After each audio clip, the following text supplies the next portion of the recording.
सुनो ना, आपके टपरी पे ये ना आप चाय बेच रहा था, बोल रहा था फुकट में चाय, फुकट में चाय। इसको ही बेच डालो।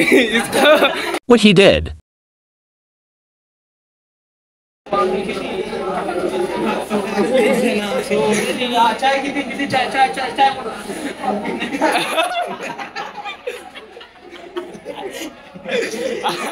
अभिषेक once more Abhishek once more Abhishek चायची टपरी, अभिषेक चाय देना। यश भाया भाया ए भाया मन भाया। अभिषेक तू तुझ्या गाड्यावरती सेल्फ सर्व्हिस चालू केले का? मग बघ तुझ्या गाड्यावरती कोण नाही, बघ अपसेंट।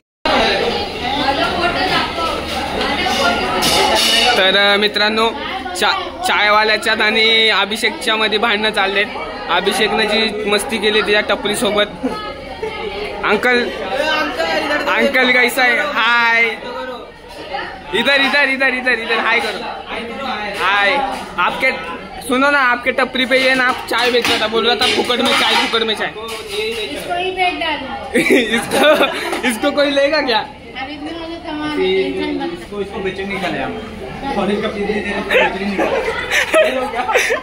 तब अंकल अंकल इधर देखो, बड़वे को अरे आपसे